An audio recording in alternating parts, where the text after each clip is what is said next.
దేవుని పరిశుద్ధ నామానికి కలుగునుగాక. క్రీస్తునందు ప్రియమైన బిడ్డలారా, యేసుక్రీస్తు పరిశుద్ధ నామములో మీ అందరికీ హృదయపూర్వకమైన వందనాలు తెలియజేయుచున్నాను. దేవుని వాక్యాన్ని మనము ధ్యానం చేద్దాం. పరిశుద్ధ బైబిల్ గ్రంథంలో కొన్ని మాటలను మనం చదువుకుందాం.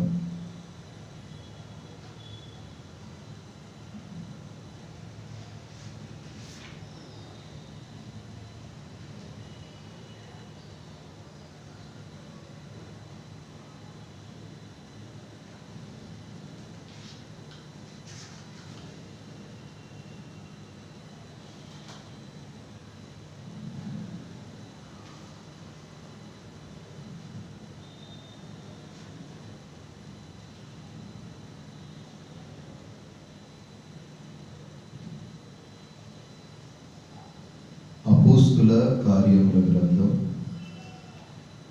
1వ అధ్యాయం 14వ వాక్యంలో ఎలా ప్రార్థిస్తే దేవుడు మన మొర వింటాడో లేఖన గ్రంథములో భక్తుడు తేటపరుస్తాడు. అపోస్తుల కార్యముల గ్రంథం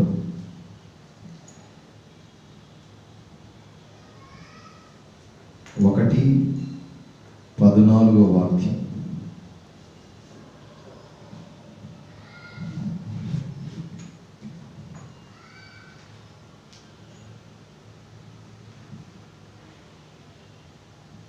చదవండి.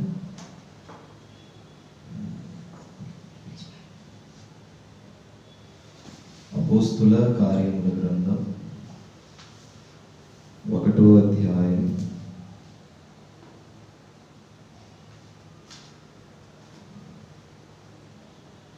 'మీరందరూ వీరితో కూడా కొందరు స్త్రీలను, యేసు తల్లి అయిన మరియను, ఆయన సహోదరులను ఏక మనస్సుతో ఎడతెగక ప్రార్థన చేయుచుండిరి.' ప్రభునందు ప్రియ దేవుని సంగమా, దేవుని వాక్యము తేటపరుస్తున్న మాట అపోస్తుల కార్యముల గ్రంథములో అపోస్తులు రాసిన మాట ఏంటంటే, ఎడతెగక ఏక మనసు కలిగి ప్రార్థన చేయాలి. ఈనాడు మన ఆధ్యాత్మిక జీవితంలో ప్రార్థన అనేది అరుదైపోతుంది.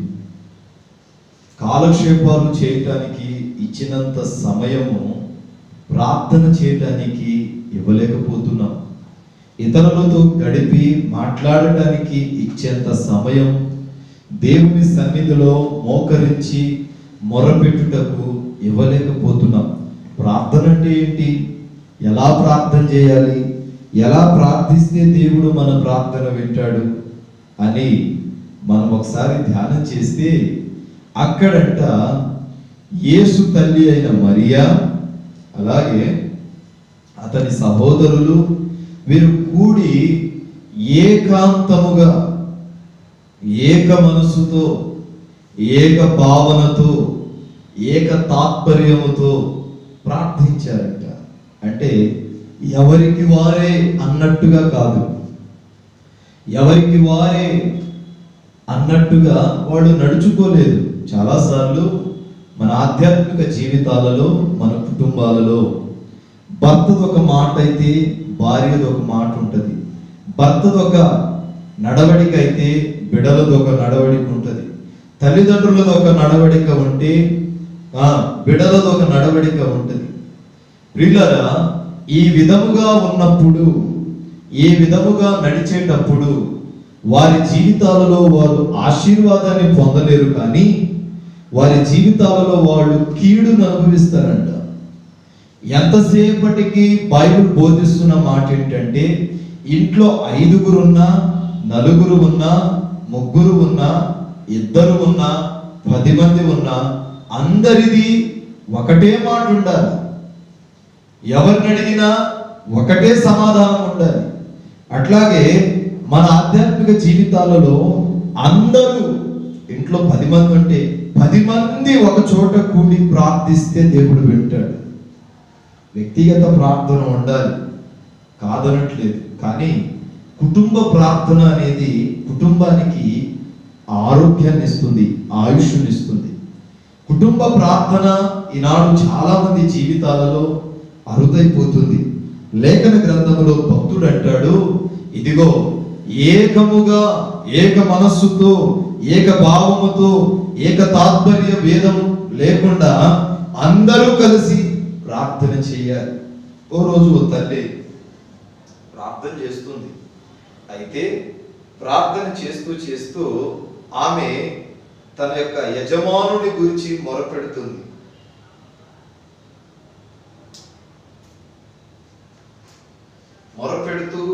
మొరపెడుతూ వారి ఇరువురు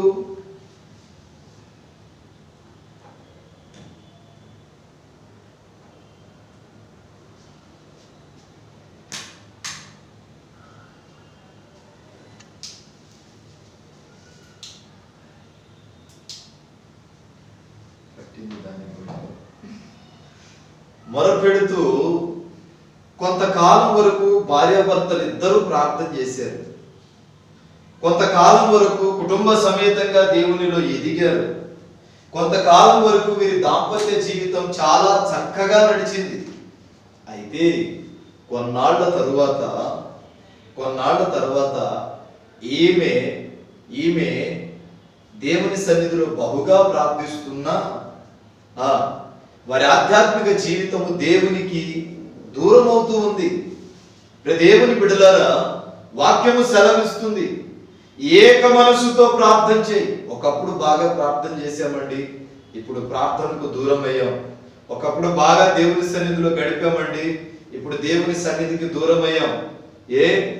వాక్యము సెలవిస్తుంది, ఒకప్పుడు బాగా ప్రార్థించిన నీవు ఈ దినాన ప్రార్థనకు ఆలస్యం అవుతున్నామంటే నీ జీవితము దేవుని చిత్తానికి అనుకూలంగా నడవట్ల, దేవుని చిత్తానికి ఇష్టంగా నడవట్ల, దేవుని చిత్తానికి భయభక్తులు కలిగి జీవించే భక్తి సారములో ఉండలేకపోతున్నావు. కారణం ఏంటో తెలుసా? సాతానుడు నీ హృదయాన్ని కఠినపరిచాడు. కాఠిన్యముతో సాతానుడు నీ హృదయంలో జ్వరపడ్డాడు. వాక్యము సెలవిస్తుంది కదా, ఏక మనసుతో ఏక భావముతో కలిసి ప్రార్థించాలి. అందుకంటాడు, ఎక్కడ ఇద్దరు లేక ముగ్గురు ఉండి ప్రార్థిస్తే అక్కడ నేను ఉంటాను అన్నాడు. ఇప్పుడు మన మధ్యలో దేవుడు ఉన్నాడు, కనబడడు కానీ ఈ పక్షమై ప్రభువు వెంటాడుతున్నాడు. ఒకసారి దేవుడు నీ మొర వినకపోతే ఏమైపోయేవాళ్ళమో, ఒకసారి దేవుడు మన ప్రార్థన వినకపోతే ఎక్కడుండేవాళ్ళమో లేఖన గ్రంథము చాలా చక్కగా సెలవిస్తుంది. అదే అపోస్తుల కార్యం 2:42లో ఉంటుంది. అపోస్తుల కార్యం 2:42లో వీరు అపోస్తుల బోధయందును సావాసమందును రొట్టె విరుచుట యందును ప్రార్థన చేయుట యందును ఎడతెగక ఉండిరి.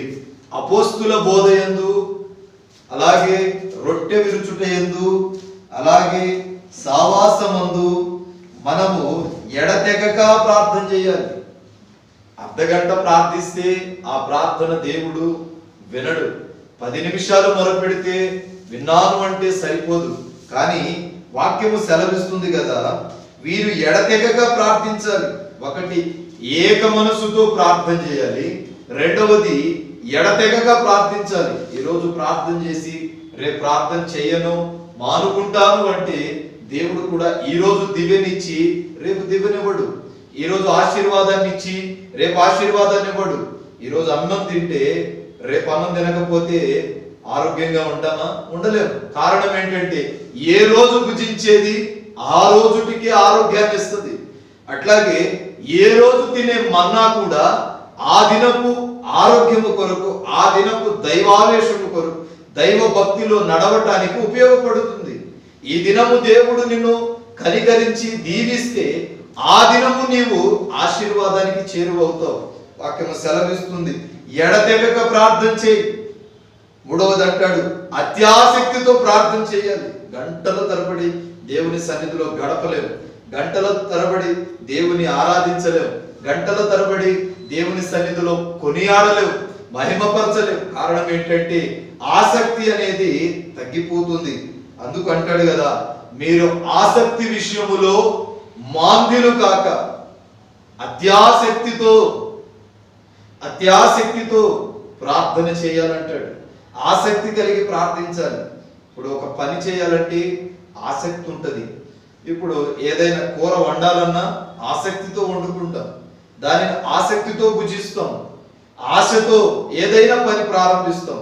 వాక్యము కూడా సెలవిస్తుంది, నా మాటలు ఆసక్తితో నీ హృదయంలో చేర్చుకుంటే, ఆసక్తితో నీవు ఆలోచించి గైకుంటే నీ జీవితం కూడా దీవించబడుతుంది, నీ బ్రతుకు కూడా ఆశీర్వదించబడుతుంది, నీ జీవిత సారము కూడా దివ్యకరంగా ఉంటుంది. లేఖన గ్రంథములో భక్తుడు అంటాడు, అత్యాసక్తితో ప్రార్థించాలి, ఆసక్తితో దేవుని మొరపెట్టాలి, ఆసక్తితో దేవుని కొనియాడాలి. హల్లెలూయా. గత వారం ఒక ప్రాంతంలో చిన్న సభ ఏర్పాటు చేశారు. గత కొన్ని వారాల క్రితం, గత మాసము నుండి. మొదటి రోజు ఇద్దరే. ఎంతమంది? ఇద్దరే. రెండో రోజుకి ప్రభు కృపను బట్టి 10 మంది వచ్చారు.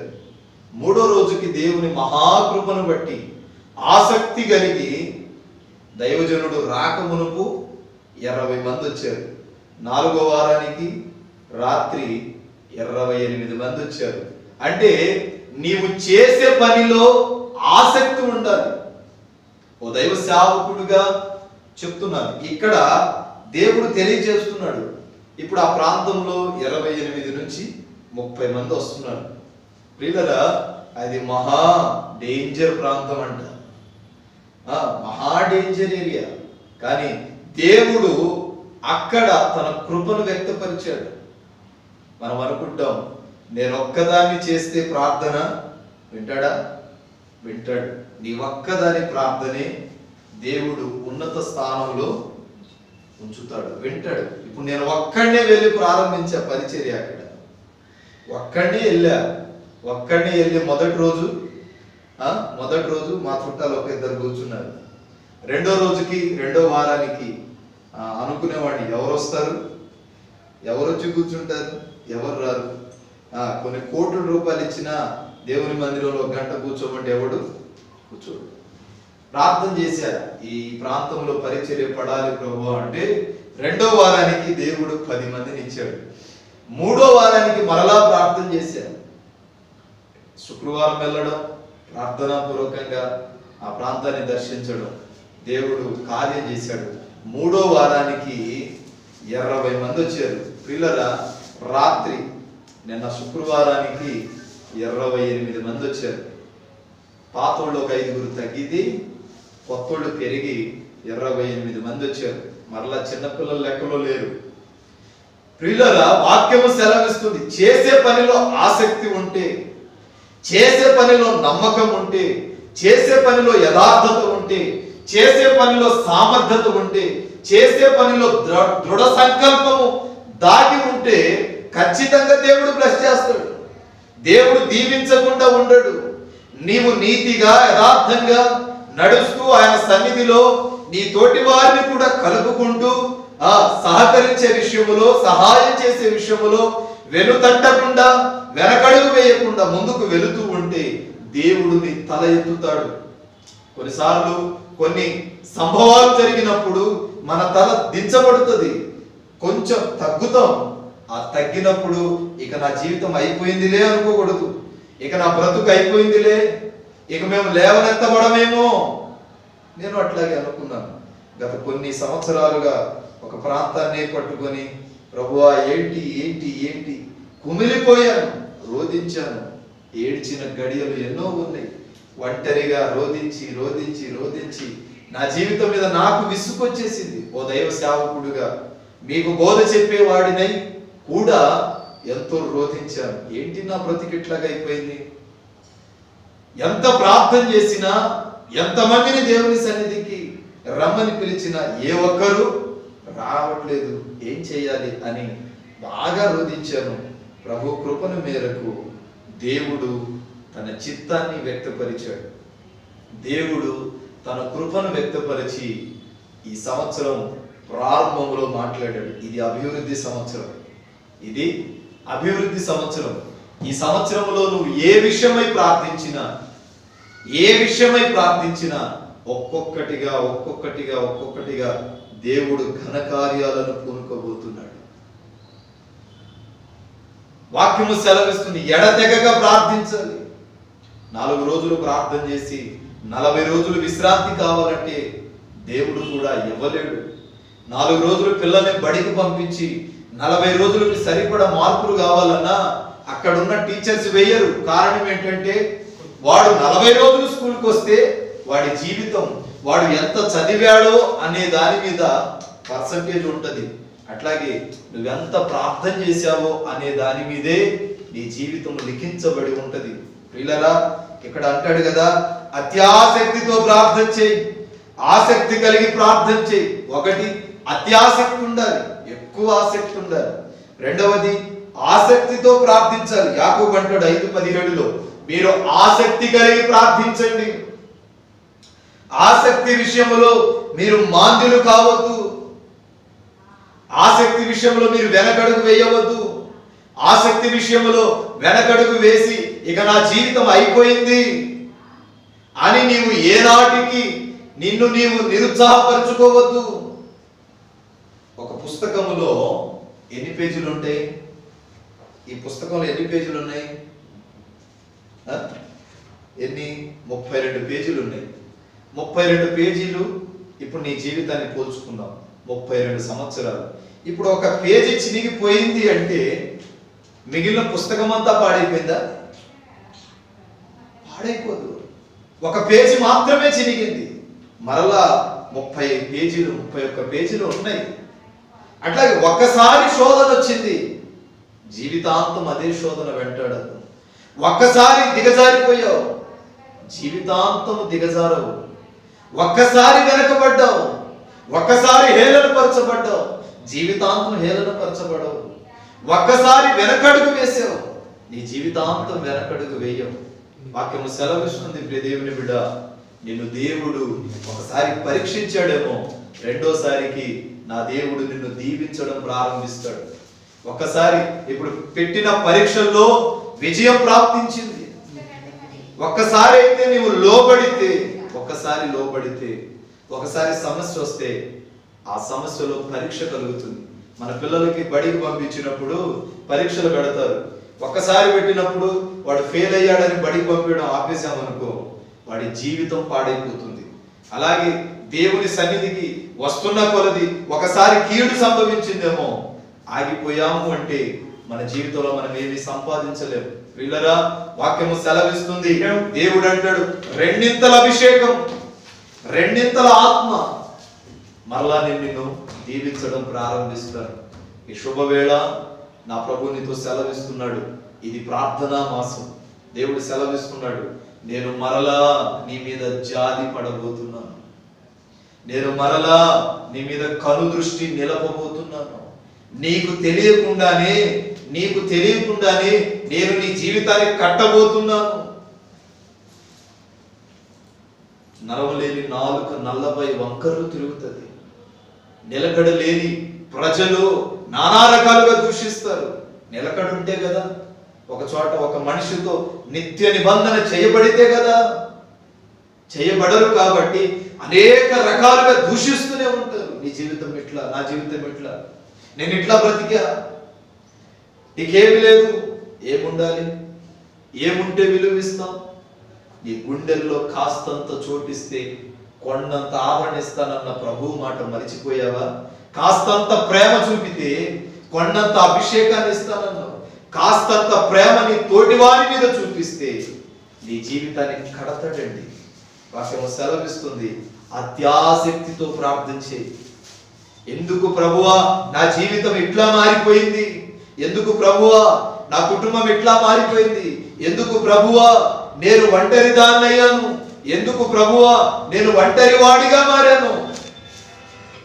ఒంటరితనము అనేది ఎక్కువ కాలం ఉండదు.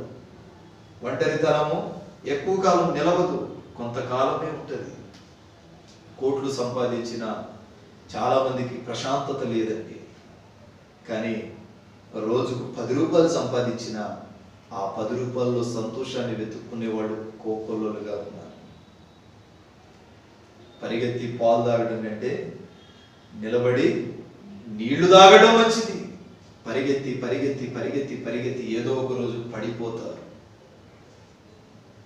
డబ్బు ఉన్న అహము గాని, బలమున్న అహం గాని, జ్ఞానం ఉన్న అహం గాని, జ్ఞానం ఉందని, డబ్బు ఉందని, హోదా ఉందని, మంచి వస్త్రధారణతో బ్రతుకుతున్నామని, మంచి సమాజంలో మంచి పేరు కలిగి నేను వర్ధిల్లుతున్నాను అని అన్న హృదయంలో క్రీస్తు లేకపోతే అన్నీ సున్నా.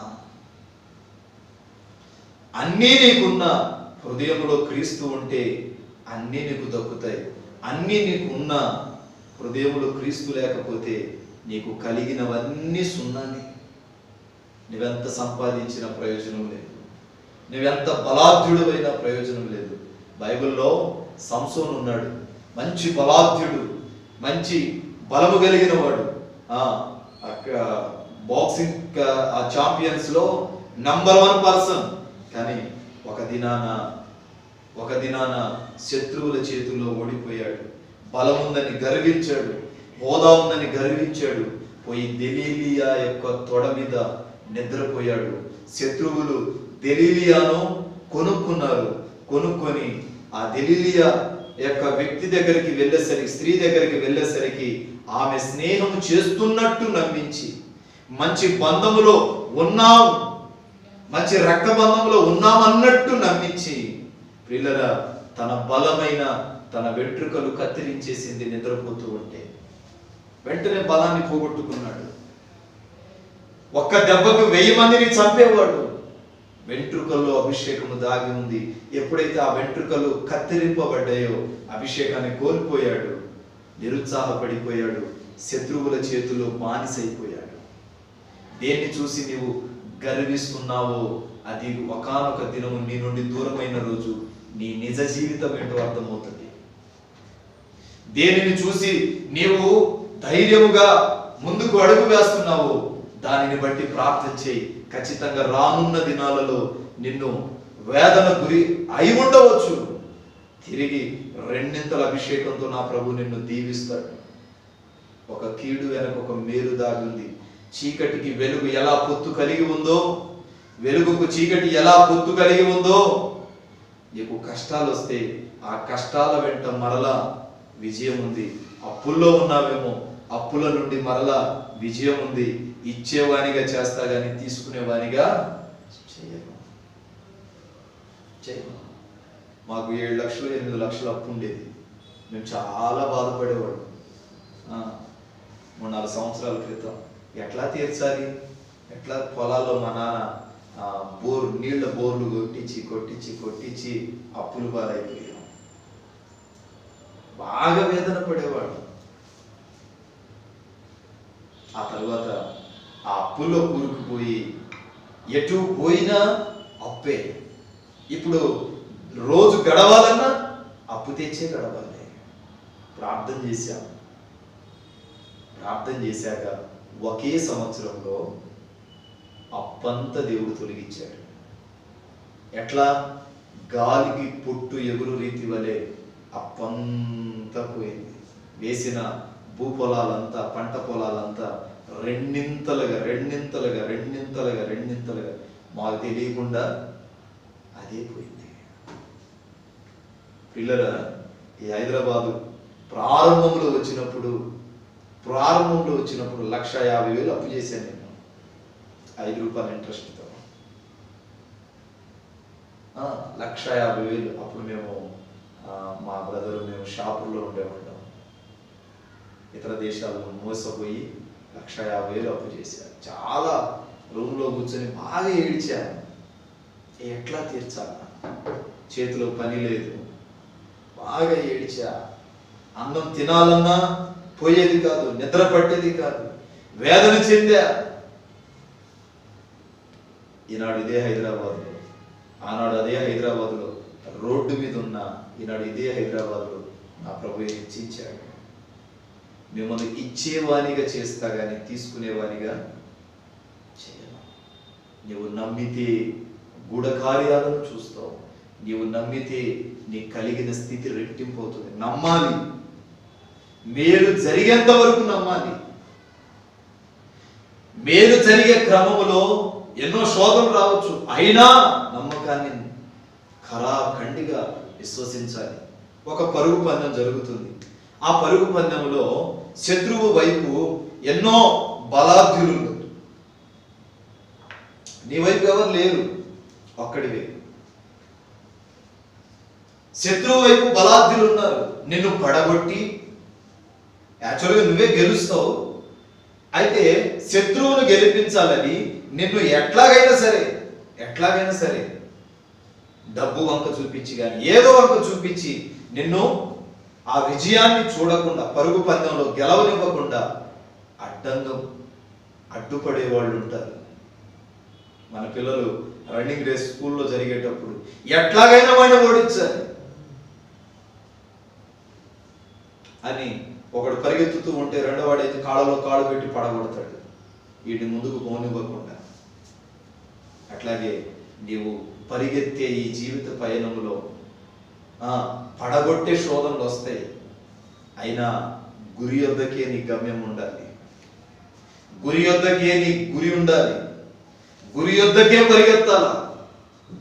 ఏ విధము చేతనైనను కాళ్ళకి దెబ్బలు తగిలినా, ముఖానికి దెబ్బలు తగిలినా, కొన ఊపిరి వరకు పోయినా నా నమ్మకం ఒకటే, నేను గురి యొద్దకు చేరాల, గమ్యానికి చేరాలి. వాక్యం సెలవిస్తుంది, అత్యాసక్తితో నువ్వు ప్రార్థన చేస్తే ఖచ్చితంగా గమ్యస్థానానికి చేరతావు. అత్యాసక్తితో ప్రార్థన చేస్తే ఖచ్చితంగా నీవు నిలబడగలవు. అత్యాసక్తితో ప్రార్థన చేస్తే ఖచ్చితంగా నీవు కోల్పోయిన అభిషేకాన్ని తిరిగి పొందగలవు. నీవున్న అప్పుల సమస్యలు పోగొట్టగలవు, పోతాయి. నువ్వు రూపాయి సంపాదిస్తే నా దేవుడు ఆ రూపాయలోనే 10 రూపాయలు తయారు చేస్తాడు. పిల్లల ఒకటి ఏక మనసుతో కుటుంబ సమేతంగా భర్తని, బిడలను, భార్యను ఏక మనసుతో అందరం కూర్చొని ప్రార్థన చేయాలి. నా స్థితి మార్చమని. జరగబోయే దేవుడు దర్శనాలు ఇస్తాడు, జరగబోయేది కళల ద్వారా తేటపరుస్తాడు, తెలియజేస్తాడు. దానిని నమ్మి మరింతగా ప్రార్థన చేయి. రెండవది, తెగక ప్రార్థించాలి. ఈరోజు ప్రార్థించాంలే, రేపు ప్రార్థించకపోయినా పర్వాలేదులే అని అంటే కుదురుతుందా? కుదరదు. ఈరోజు తిన్నాంలే, రేపు తినకపోయినా పర్లేదులే అంటే కుదిరిద్దా? కుదరదు.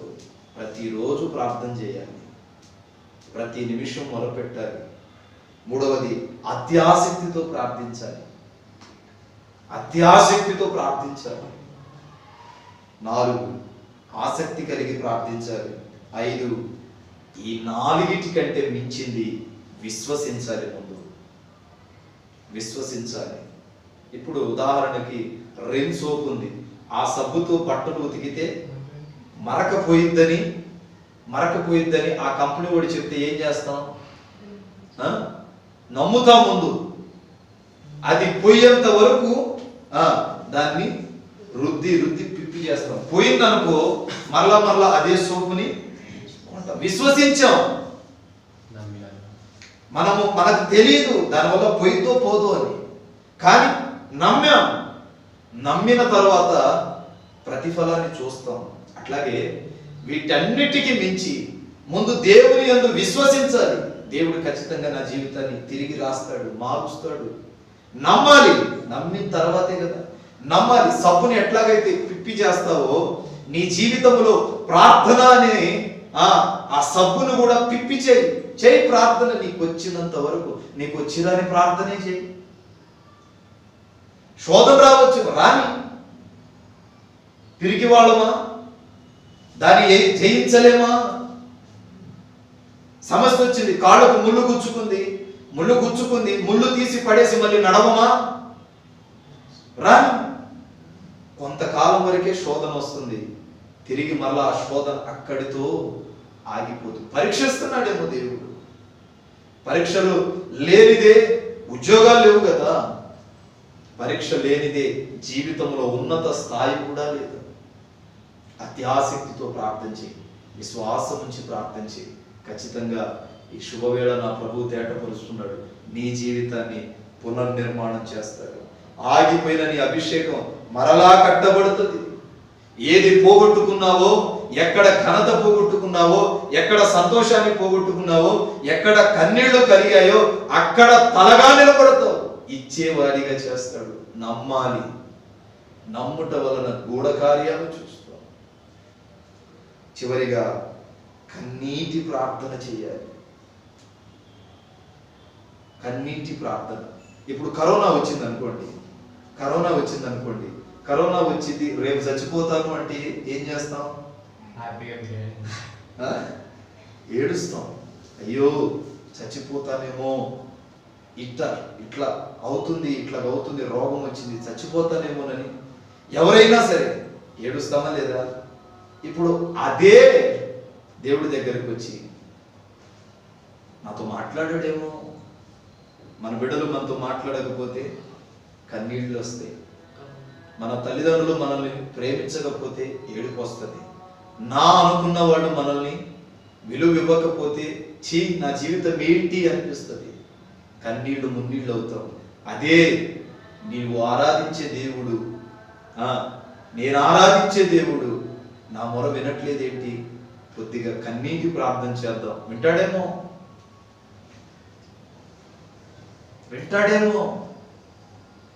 ప్రార్థన చేసి చూడు. తిరిగి నీ జీవితానికి మరో పునర్నిర్మాణం. పత్తి వేస్తారు, పత్తి పొలాలకి పత్తి వేస్తారు. కాటన్ వేసేటప్పుడు ఆ పత్తి పువ్వు పుష్పించిన తర్వాత తీసేసిన తర్వాత దాన్ని రైతు అమ్ముతాడు.